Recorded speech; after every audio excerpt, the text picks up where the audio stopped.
C'est l'heure du bloc-notes de ping-pong avec Franck Tapiro. Bonjour Franck. Bonjour Steve, bonjour les auditeurs. Et merci de nous rejoindre en direct. Franck, vous êtes communicant, vous pilotez les DDF, les Diaspora Défense Force.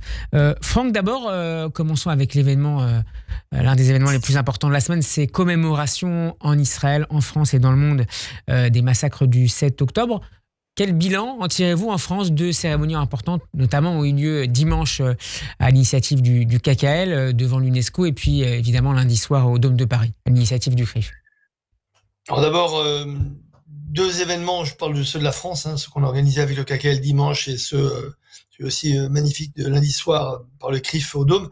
Déjà, au niveau de l'intensité, je trouve que c'était des moments extrêmement dignes, très intenses, et surtout, il y a eu beaucoup de personnes, bien entendu, mais jamais assez.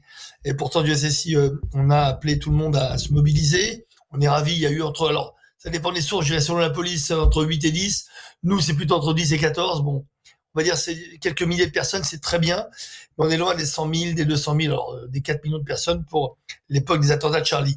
Encore une fois, il faut peut-être se rendre compte qu'aujourd'hui, malheureusement, ce qui s'est passé le 7 octobre ne concerne en grande partie que les Juifs. Et c'est le seul échec de ces grandes manifestations. On est quand même en termes de personnes mobilisées, même assez loin de la mobilisation lors de la marche contre l'antisémitisme de l'automne dernier.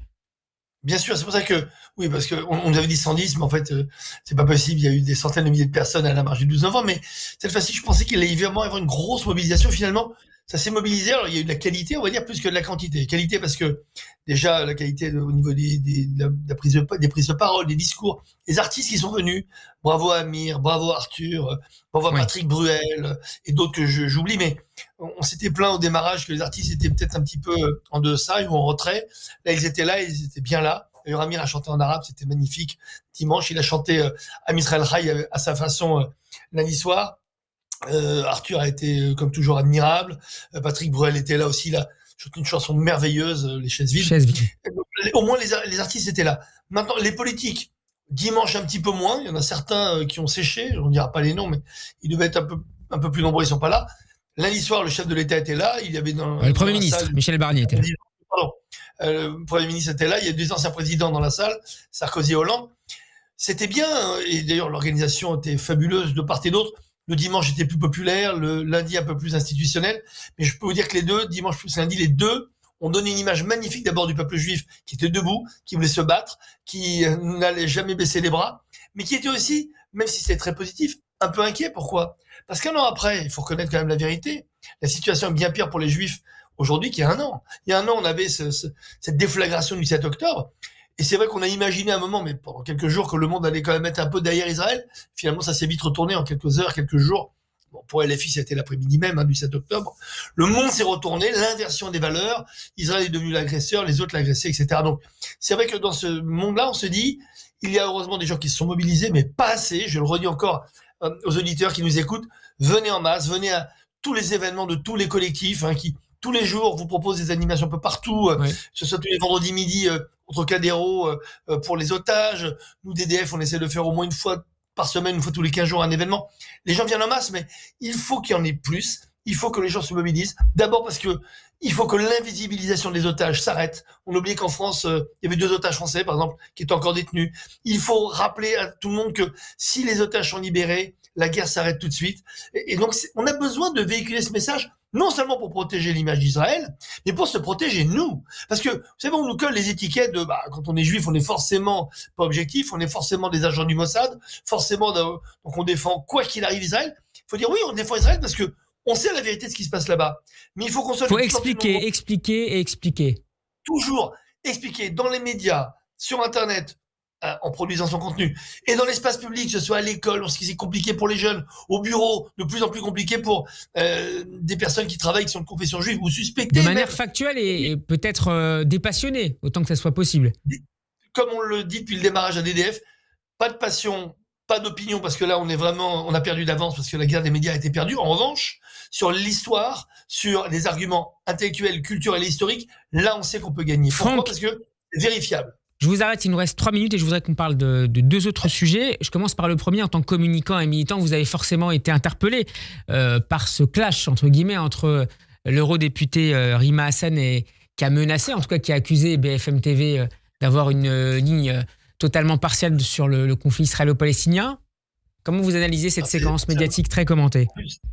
Oui, en plus, c'est Truchot et Marchal qui sont mes vieux amis, puisqu'on a fait, j'ai eu la chance de faire les grandes gueules, les démarrages, de 2004 à 2009, donc je les connais très bien. Je connais leur probité, leur rectitude. C'est incroyable, mais finalement, ce qui est extraordinaire avec la France Insoumise, et surtout Rima Hassan, c'est se tirer une balle dans le pied. Puis il y a plein de gens qui critiquaient plutôt la ligne de BFM récemment, en disant ils sont quand même un peu spéciaux.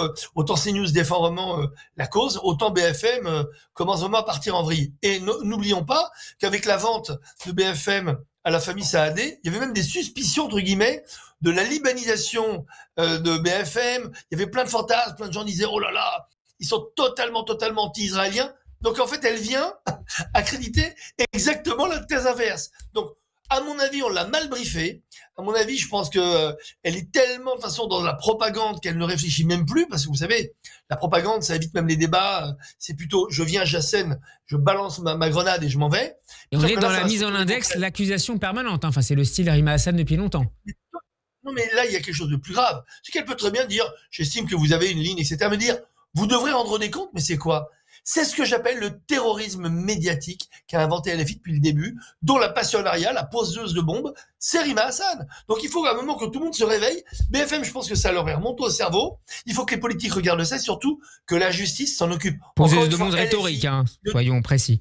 Oui, bien sûr, mais LFI ne doit pas être l'acronyme de la France impunie. Il faut que la justice condamne, porte, Rima Hassan, Caron, tous les jours. Ils sont, alors évidemment, on va dire, à la frontière de l'antisémitisme. C'est pas vrai. Ils instrumentalisent la haine des Juifs à des fins électorales.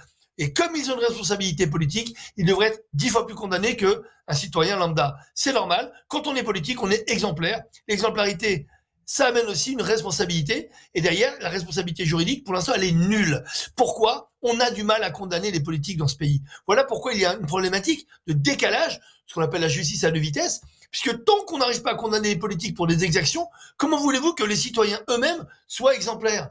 Au contraire, aujourd'hui, LFI et Rima Hassan cautionnent la parole antisémite, cautionnent les actes anti-juifs. C'est à cause d'eux, parce qu'ils sont à l'Assemblée, ce sont des députés, les gens se disent, mais attendez, s'il y a des députés qui disent cela, ils doivent avoir raison. Et tant qu'on ne les sanctionne pas, tant qu'on ne les vire pas, moi, je suis pour éradiquer ce parti qui n'est plus républicain, qui est contre-productif et qui est l'ennemi de la France. C'est pas l'ennemi que les Juifs. Parce que les Juifs, on est des citoyens. Franck. Donc, comme aujourd'hui la République, c'est pas eux, il faut les sortir de l'Assemblée. Merci beaucoup, Franck Tapiro, d'avoir été avec nous en direct. Shana Tova. Shana Tova, et on ne lâche rien, Israël Chai.